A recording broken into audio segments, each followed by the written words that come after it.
가을 햇살이 따스하게 내리쬐는 이른 아침, 김선혜는 마당에서 국화꽃에 물을 주며 하루를 시작했습니다.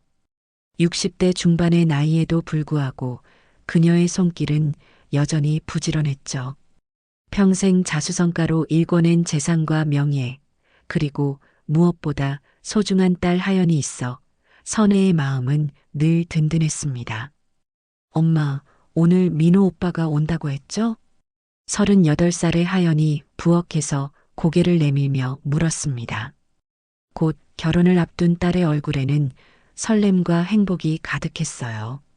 하연은 송민호를 만난 지 석 달 정도 되었는데 그동안 정말 행복해 보였습니다.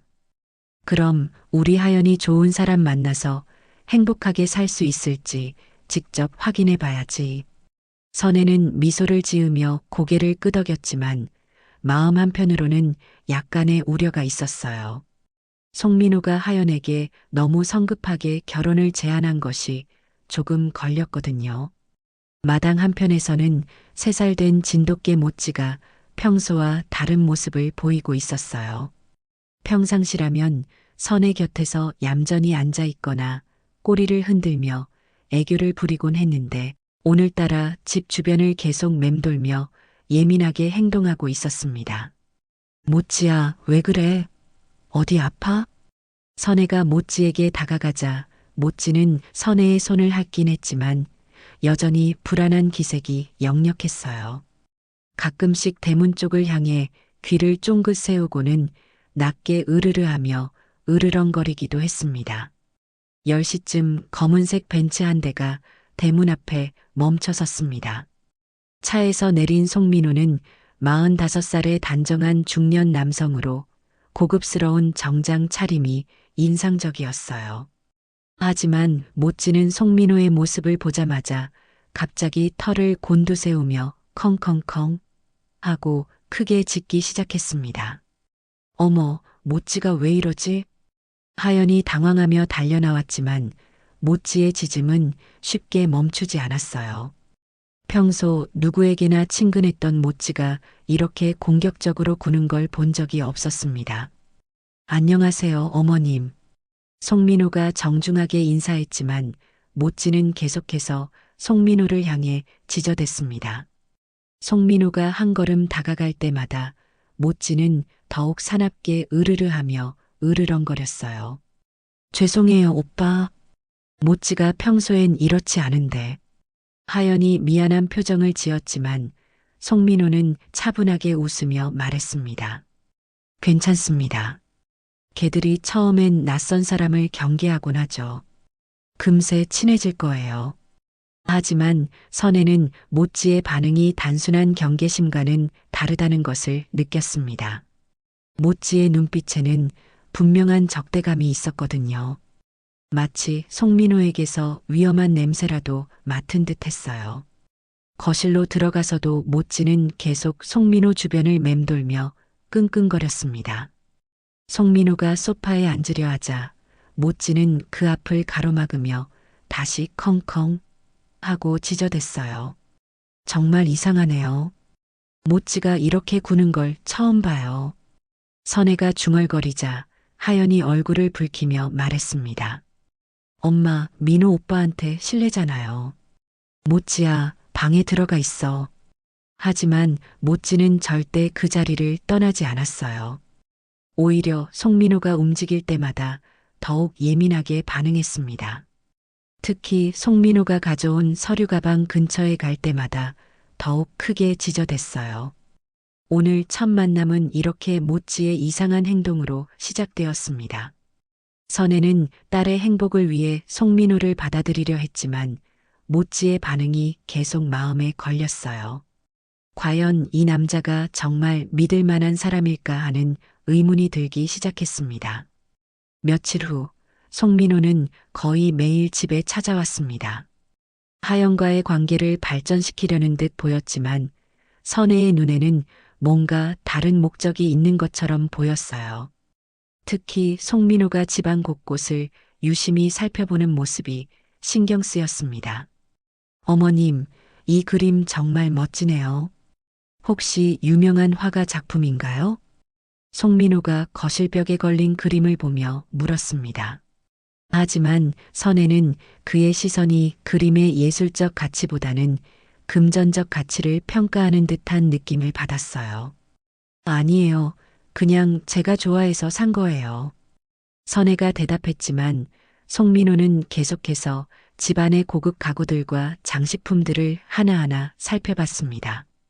마치 감정평가를 하는 것 같았어요. 모찌는 여전히 송민호가 올 때마다 같은 반응을 보였습니다. 문 앞에서부터 컹컹 하며 짖기 시작해서 송민호가 집에 있는 동안 내내 그의 주변을 맴돌며 경계했어요. 민호 오빠 모찌가 왜 이렇게 구는지 모르겠어요. 정말 미안해요. 하연이 계속 사과했지만 송민호는 점점 모찌를 귀찮아하는 기색을 보이기 시작했습니다. 하연 씨, 걔를 좀 더 엄하게 훈련시키는 게 어떨까요? 결혼하면 같이 살아야 하는데. 송민호의 말에 하연은 고개를 끄덕였지만 선혜는 불편한 마음이 들었어요. 모찌는 가족 같은 존재인데 송민호가 모찌를 마치 방해물처럼 여기는 것 같았거든요. 어느 날 오후 송민호가 잠시 화장실에 간 사이 선혜는 송민호가 놓고 간 서류 가방 근처에서 이상한 것을 발견했습니다. 바닥에 작은 메모지가 떨어져 있었는데 송민호의 필체로 보이는 글씨가 적혀 있었어요. 김선혜 마이너스 65세, 부동산 추정가 30억, 예금 불명. 선혜는 깜짝 놀랐습니다. 왜 송민호가 자신에 대해 이런 정보를 메모해뒀을까요?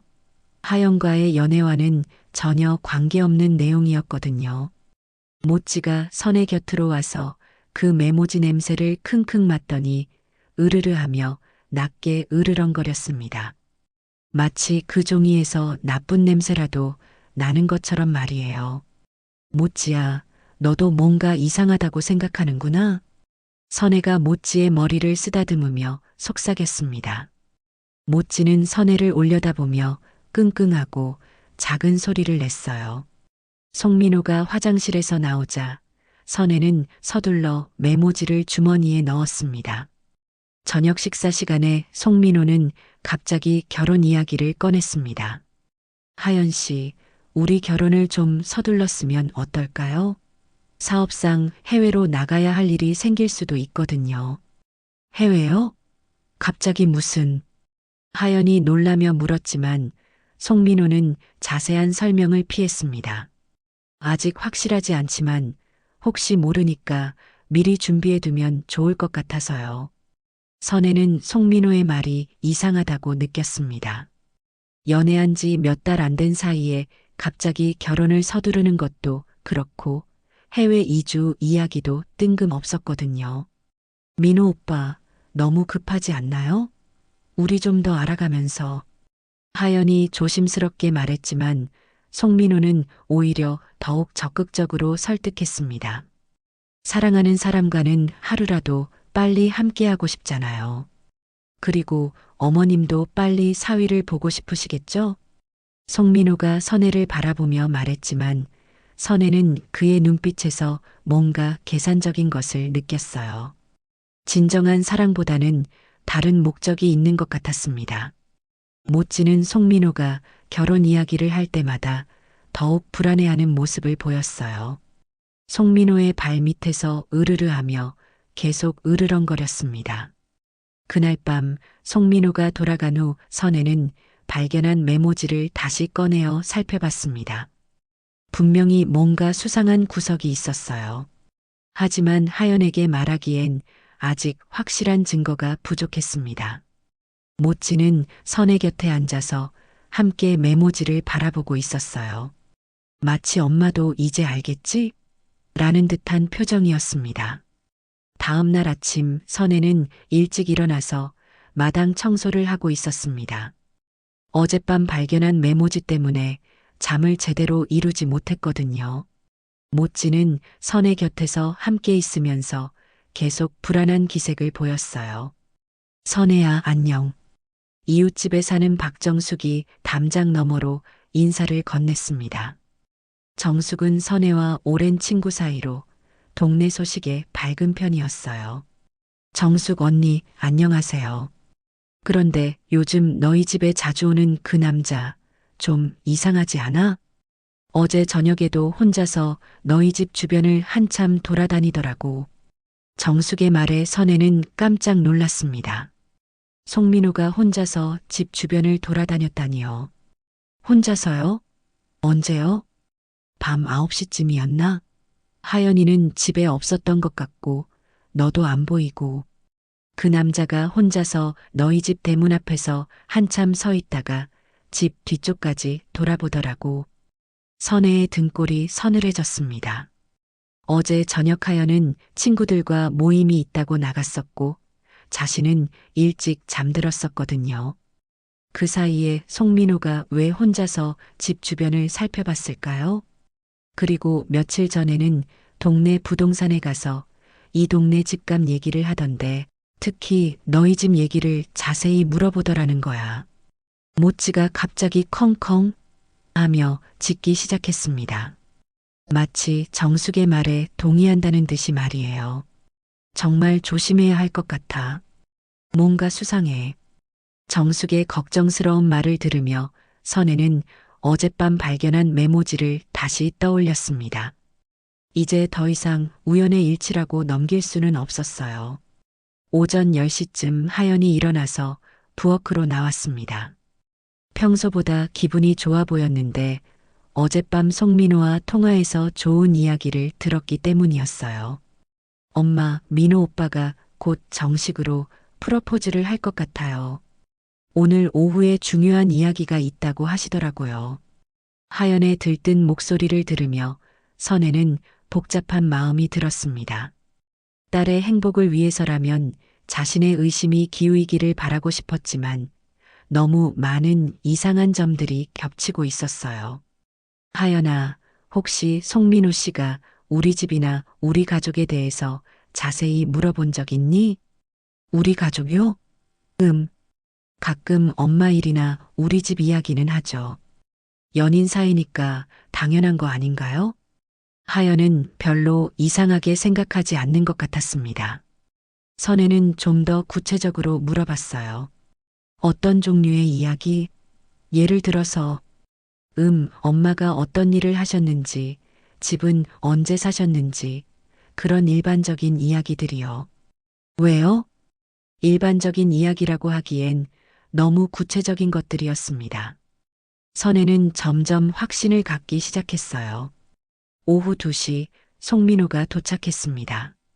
평소와 다른 점이 있다면 차에서 내릴 때 주변을 한번 둘러본 것이었어요. 마치 누가 보고 있는지 확인하는 듯한 행동이었습니다. 모찌는 여전히 송민호를 보자마자 컹컹 하며 짖었지만 하연은 이제 모찌의 행동에 익숙해진 듯 대수롭지 않게 넘겼어요. 어머님, 안녕하세요. 오늘 정말 좋은 소식이 있어서 왔습니다. 송민호가 밝게 웃으며 인사했지만 선혜는 그의 눈빛을 주의 깊게 관찰했습니다.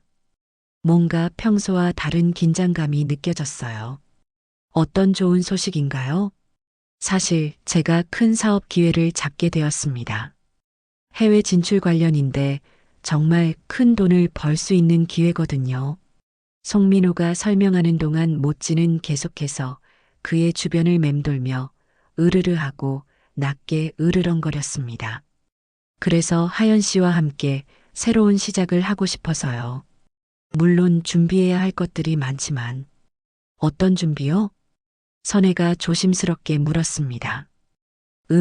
해외 이주를 위해서는 재정 상황을 정리해야 하고 각종 서류 준비도 해야 하고 복잡한 절차들이 많거든요. 송민호의 설명이 애매했습니다. 구체적인 내용은 피하면서 둘러서 말하는 느낌이었어요. 민호 오빠 구체적으로 어떤 사업인가요? 어느 나라로 가시는 건가요? 하연이 궁금해하며 물었지만 송민호는 여전히 명확한 답변을 피했습니다. 아직 확정된 건 아니고 곧 자세히 말씀드릴게요. 일단 오늘은 결혼에 대한 이야기를 먼저 하고 싶어서요. 그 순간 모찌가 갑자기 송민호의 가방 쪽으로 달려가서 킁킁거리기 시작했습니다. 그리고는 컹컹 하며 크게 짖었어요. 모찌야, 왜 그래? 하연이 모찌를 떼어내려 했지만 모찌는 계속해서 가방 주변에서 맴돌며 짖어댔습니다. 마치 그 가방에서 이상한 냄새라도 나는 것처럼 말이에요. 송민호의 표정이 순간 굳어졌습니다. 그리고는 억지로 웃음을 지으며 가방을 자신 쪽으로 끌어당겼어요. 개들이 가죽 냄새를 싫어하나 보네요. 하지만 선혜는 송민호의 그 순간적인 표정 변화를 놓치지 않았습니다. 분명히 뭔가 숨기고 있는 게 있었어요. 그날 오후 송민호가 돌아간 후 선혜는 마음이 편하지 않았습니다. 송민호의 애매한 답변들과 모찌의 계속되는 경계심, 그리고 이웃의 증언까지 뭔가 조사해 봐야겠다는 생각이 들었어요. 하연아, 엄마가 잠깐 나갔다 올게. 어디 가세요? 은행 업무 좀 보고 올게. 금방 올 테니까 집에 있어. 선혜는 시내에 있는 은행으로 향했습니다. 혹시 송민호가 자신의 계좌에 대해 문의한 적이 있는지 확인해 보려고 했거든요. 안녕하세요. 김선혜라고 하는데요. 혹시 며칠 전에 송민호라는 분이 제 계좌에 대해 문의한 적이 있나요? 창구 직원이 컴퓨터를 확인해 보더니 고개를 끄덕였습니다. 아, 네. 기억나네요. 그분이 김선혜님의 약혼자라고 하시면서 계좌 잔고와 거래 내역을 문의하시더라고요. 선혜의 심장이 쿵 내려앉았습니다. 하연의 약혼자도 아닌데 거짓말을 한 것이었어요. 어떻게 답변해 주셨나요? 당연히 본인이 아니시라서 알려드릴 수 없다고 했습니다. 그런데 그분이 계속 우기시더라고요. 결혼 준비 때문에 필요하다면서. 선혜는 더 이상 들을 필요가 없었습니다. 송민호가 자신의 금융 정보를 알아내려고 시도했다는 것이 확실해졌거든요. 은행을 나온 선혜는 곧바로 동네 부동산 중개소로 향했습니다. 이웃 정숙이 말한 내용을 직접 확인해 보려고 했어요. 안녕하세요. 혹시 며칠 전에 송민호라는 분이 오셔서 우리 동네 집값을 문의한 적 있나요? 아, 네. 기억나요. 그분이 이 동네로 이사 오시려고 하신다면서 여러 집값을 물어보시더라고요. 부동산 중개사가 즉시 대답했습니다. 혹시 어떤 집들에 대해 문의했나요? 단독주택 위주로요. 특히 김선혜님 댁에 대해서 자세히 물어보시더라고요. 집 평수, 시세, 언제 지어진 건지. 선혜는 점점 확신을 갖게 되었습니다. 송민호가 단순히 동네 집값을 알아보는 수준이 아니라 자신의 집을 특정해서 조사했다는 뜻이었거든요. 다른 집들도 문의했나요? 네, 그런데 공통점이 있더라고요. 모두 혼자 사시는 여성분들 집이었어요. 그래서 좀 이상하다고 생각했는데 선혜의 등골이 서늘해졌습니다. 송민호가 특정 조건의 여성들을 타겟으로 삼고 있다는 것이 명백해졌어요. 집으로 돌아오는 길에 선혜는 계속 생각에 잠겨 있었습니다. 이제 충분한 의심의 근거가 생겼지만 하연에게 어떻게 말해야 할지가 고민이었어요. 집에 도착하니 하연이 거실에서 웃으며 전화 통화를 하고 있었습니다. 송민호와 통화하는 것 같았어요. 네, 오빠. 내일 뵐게요. 네, 저도 기대돼요. 하연이 전화를 끊고 나서 선혜를 보며 환하게 웃었습니다. 엄마, 민호 오빠가 내일 정말 중요한 선물을 준비했다고 해요. 혹시 반지일까요? 딸의 행복한 표정을 보니 선혜는 더욱 마음이 무거워졌습니다. 하지만 이대로 넘어갈 수는 없었어요. 하연아, 엄마가 오늘 확인해 본 게 있는데. 선혜는 조심스럽게 오늘 은행과 부동산에서 들은 이야기를 하연에게 말했습니다. 하연의 표정이 점점 굳어지는 것을 볼 수 있었어요. 그게 정말이에요? 엄마가 직접 확인했어. 송민호 씨가 내 약혼자라고 거짓말하면서 엄마 계좌 정보를 알아보려 했대. 하연이 잠시 말없이 있다가 천천히 입을 열었습니다. 엄마, 혹시 오해하시는 거 아닐까요? 민호 오빠가 결혼 준비 때문에.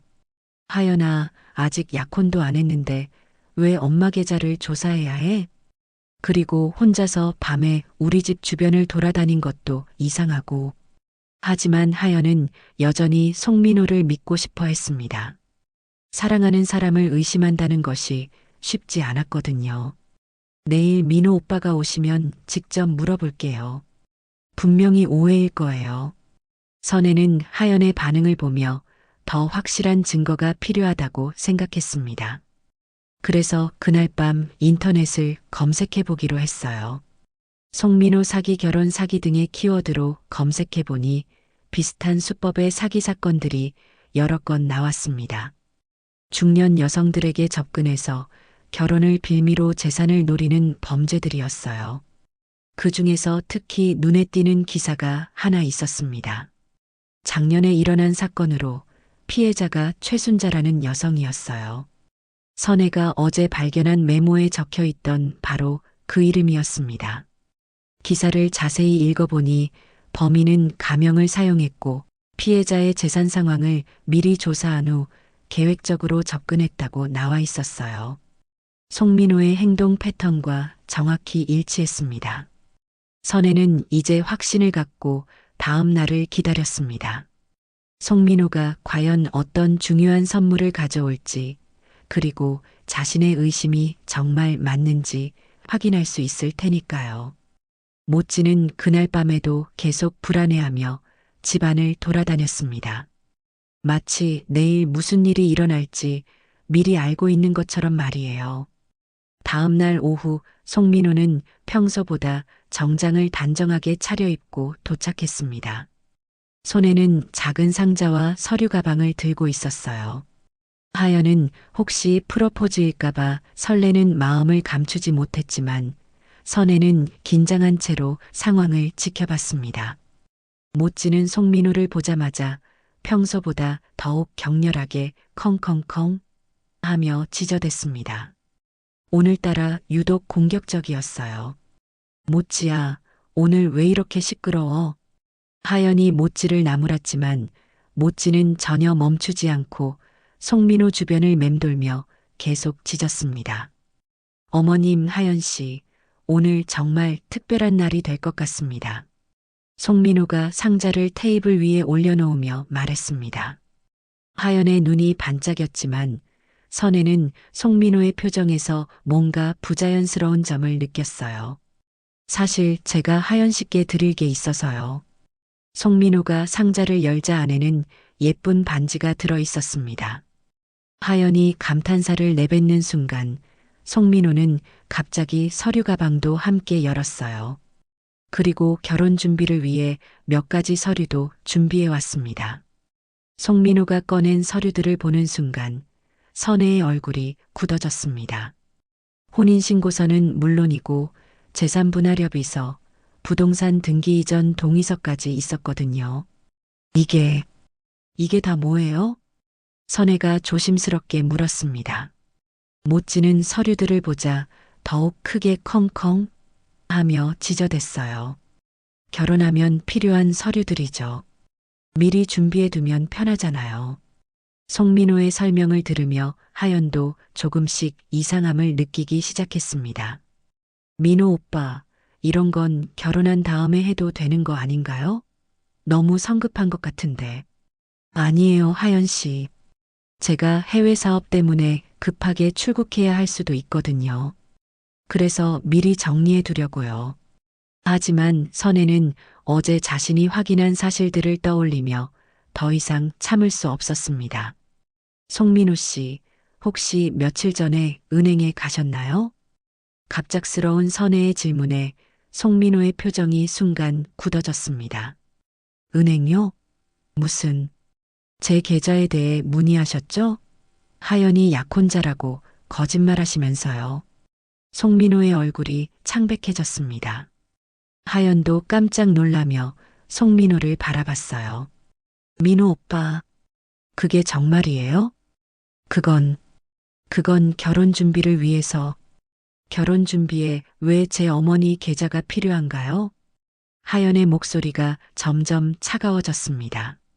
어제 어머니의 말을 반신반의했던 하연도 이제 뭔가 이상하다는 것을 느끼기 시작했거든요. 그리고 부동산에 가서 우리 집 시세도 알아보셨죠? 다른 혼자 사시는 여성분들 집까지요. 선혜의 연이은 추궁에 송민호는 변명할 말을 찾지 못했습니다. 모찌는 송민호의 당황한 모습을 보자 더욱 사납게 으르르하며 으르렁거렸어요. 어머님, 오해하고 계신 것 같은데. 오해요? 그럼 어젯밤에 혼자서 우리 집 주변을 돌아다니신 것도 오해인가요? 이웃의 증언까지 나오자 송민호는 완전히 말문이 막혔습니다. 하연이 충격받은 표정으로 송민호를 바라봤어요. 민호 오빠, 정말 그런 일들을 하신 거예요? 하연 씨, 들어보세요. 제가 설명요? 뭘 설명하시려고요? 하연의 목소리가 떨렸습니다. 자신이 믿고 사랑했던 사람이 거짓말을 하고 있다는 현실을 받아들이기 어려웠거든요. 그때 선혜가 어제 인터넷에서 찾은 기사를 휴대폰으로 보여줬습니다. 이 기사 좀 보세요. 작년에 최순자라는 분이 결혼 사기를 당한 사건인데 수법이 송민호 씨와 똑같아요. 송민호가 기사를 보는 순간 얼굴이 더욱 하얗게 변했습니다. 자신이 들킨 것을 깨달은 거죠. 그리고 이걸 보세요. 선혜가 어제 발견한 메모지를 꺼내어 보여줬습니다.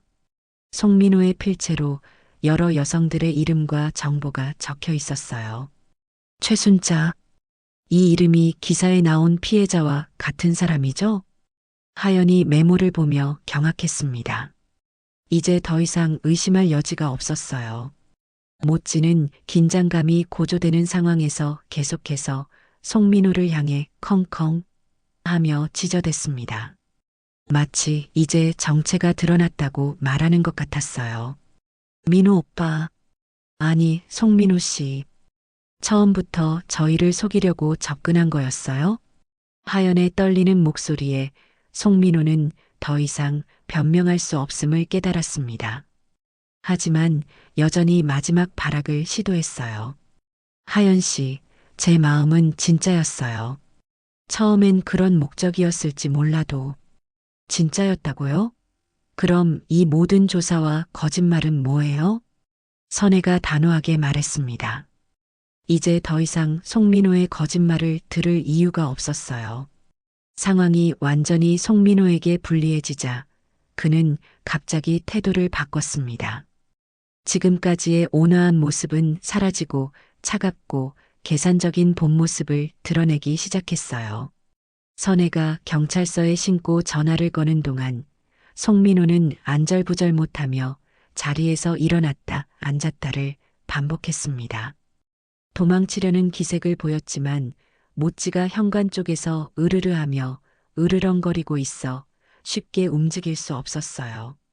네, 사기 미수 사건으로 신고하려고 합니다. 용의자가 현재 저희 집에 있는 상황이고요. 선혜의 차분한 신고 접수를 들으며 송민호는 점점 초조해했습니다. 하연은 소파에 앉아 아직도 믿기지 않는다는 표정으로 송민호를 바라보고 있었어요. 민호 오빠, 아니 송민호 씨, 정말 저를 한 번도 사랑한 적이 없었나요? 하연의 마지막 질문에 송민호는 잠시 멈칫했습니다. 그리고는 냉소적으로 대답했어요. 하연 씨, 너무 순진하시네요. 처음부터 끝까지 모든 게 연기였어요. 감정 같은 건 일에 방해가 되거든요. 그 순간 선혜가 휴대폰을 꺼내서 뭔가를 조작했습니다. 잠깐만요. 방금 하신 말씀 다시 한번 해주시겠어요? 왜요? 지금까지 대화를 녹음하고 있었거든요. 경찰에 제출할 증거로요. 선혜가 휴대폰 화면을 보여주자 송민호의 얼굴이 창백해졌습니다. 녹음 앱이 계속 돌아가고 있었거든요. 언제부터? 언제부터 녹음하신 거예요? 송민호 씨가 본 모습을 드러내기 시작한 때부터요. 연기였다, 일이었다, 감정은 없었다는 말들이 모두 녹음되어 있어요. 선혜의 말에 송민호는 완전히 당황했습니다. 자신의 고백이 모두 증거로 남겨진 거였어요. 그리고 최순자 씨에 대해 쉬웠다고 하신 말씀도 다 들어있죠. 이걸로 다른 피해자 사건과의 연관성도 증명할 수 있을 거예요. 하연도 어머니의 치밀함에 놀랐습니다. 감정적으로 흔들리는 와중에도 증거를 수집하고 있었던 거였어요. 모찌가 하연의 슬픈 모습을 보고는 조용히 다가와서 하연의 손을 코로 살짝 건드렸습니다.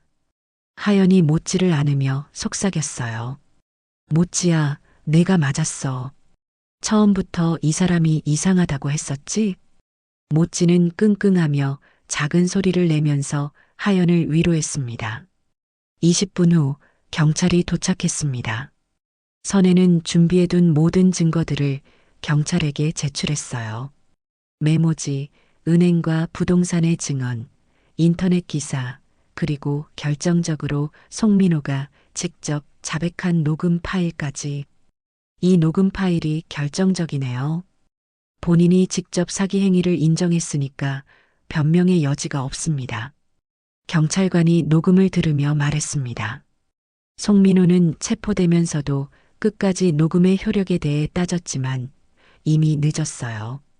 이분이 작년에 최순자 씨를 속인 범인이 맞는 것 같습니다. 녹음에서 피해자에 대해 언급한 부분도 있고 수법도 동일하네요. 경찰관의 말에 선혜는 안도의 한숨을 쉬었습니다.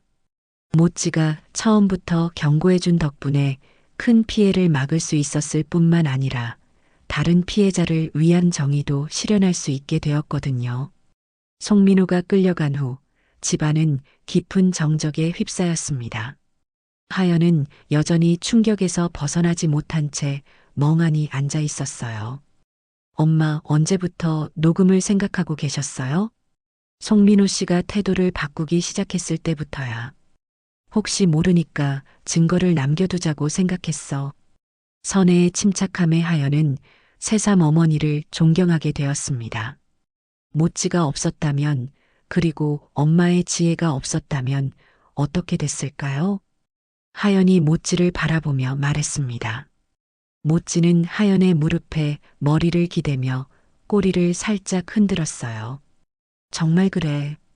모찌가 경고해주고 우리가 함께 지혜를 모아서 이겨낸 거야. 선혜가 모찌의 머리를 쓰다듬으며 말했습니다. 저녁이 되자 선혜는 하연과 함께 간단한 식사를 준비했습니다. 오랜만에 마음이 편안했어요. 모찌도 평소보다 식욕이 좋아 보였습니다. 앞으로는 더 조심해야겠어요. 그리고 가족이 제일 소중하다는 걸 다시 한번 깨달았어요. 하연의 말에 선혜는 미소를 지었습니다. 맞아. 우리에겐 서로가 있고 모찌도 있잖아. 이것만으로도 충분해. 한 달 후 선혜의 집은 다시 평온을 되찾았습니다. 송민호 사건은 언론에도 보도되면서 비슷한 피해를 당할 뻔한 다른 가족들에게 경각심을 주는 계기가 되었어요. 선혜가 제공한 녹음 파일과 증거들 덕분에 송민호는 실형을 선고받았고 다른 피해자들도 일부 손해를 배상받을 수 있게 되었습니다. 엄마, 오늘 검찰청에서 전화 왔어요. 송민호 재판에서 엄마가 제출한 증거들이 결정적 역할을 했다고 하더라고요. 하연이 부엌에서 저녁 준비를 하며 말했습니다. 지난 한 달 동안 하연은 많이 성숙해진 것 같았어요. 사람을 보는 눈도 더 신중해졌고 무엇보다 가족의 소중함을 깊이 깨달은 것 같았습니다. 다행이야. 다른 분들이 더 이상 피해를 당하지 않을 거야. 선혜가 마당에서 모찌와 함께 들어오며 대답했습니다. 모찌는 요즘 완전히 영웅 대접을 받고 있었어요. 동네 사람들도 모찌를 보면 범인을 잡은 게라며 칭찬을 아끼지 않았습니다. 모찌야, 오늘도 동네 한 바퀴 돌면서 순찰했니? 하연이 모찌에게 말을 걸자 모찌는 컹 하고 한 번 짖으며 자랑스럽게 꼬리를 흔들었어요. 요즘 모찌는 마치 자신이 이 동네의 수호신이라도 된 것처럼 당당하게 다니고 있었습니다. 저녁 식사 시간, 세 가족은 평화롭게 둘러앉았습니다. 모찌는 식탁 아래에서 얌전히 앉아 있으면서도 여전히 주변을 경계하는 모습을 보였어요. 한번 가족을 지켜본 경험이 있어서인지 더욱 책임감을 느끼는 것 같았습니다. 그런데 하연아, 요즘 새로 나온 그 드라마 재미있다면서? 로맨스 드라마 맞지? 선혜가 웃으며 물었습니다. 하연은 송민호 사건 이후로 한동안 연애 관련된 것들을 멀리했는데 최근에야 조금씩 관심을 보이기 시작했어요.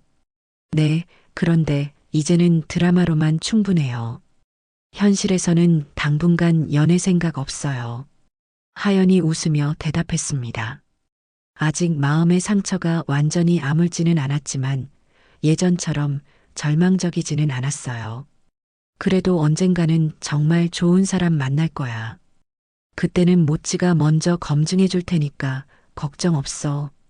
선혜의 말에 모찌가 마치 알아듣는다는 듯이 끙끙하며 작은 소리를 냈습니다. 맞아요. 다음에는 모찌 테스트를 통과한 사람만 만날 거예요. 하연이 모찌의 머리를 쓰다듬으며 말했습니다. 모찌는 기분 좋게 꼬리를 흔들었어요. 식사 후 세 가족은 거실에서 함께 시간을 보냈습니다. 텔레비전에서는 우연히 사기 범죄 예방에 관한 프로그램이 나오고 있었어요. 저희 사건과 비슷한 케이스가 많네요. 하연이 화면을 보며 말했습니다. 그러게. 우리가 모찌 덕분에 정말 큰 일을 막은 거구나. 선혜가 모찌를 바라보며 감사한 마음을 표현했습니다. 모찌는 두 사람의 시선을 받으며 뿌듯한 표정을 지었어요. 그때 초인종이 울렸습니다.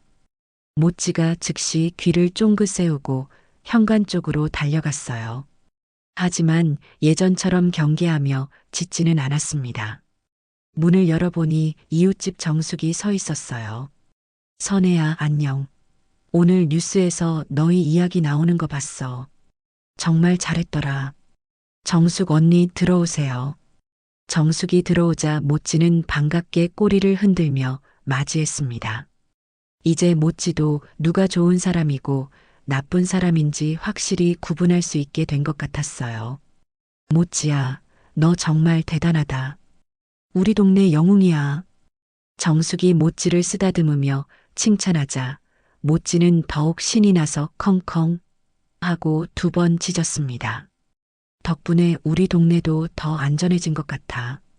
요즘 수상한 사람들이 나타나면 다들 모찌한테 물어보자고 농담할 정도야.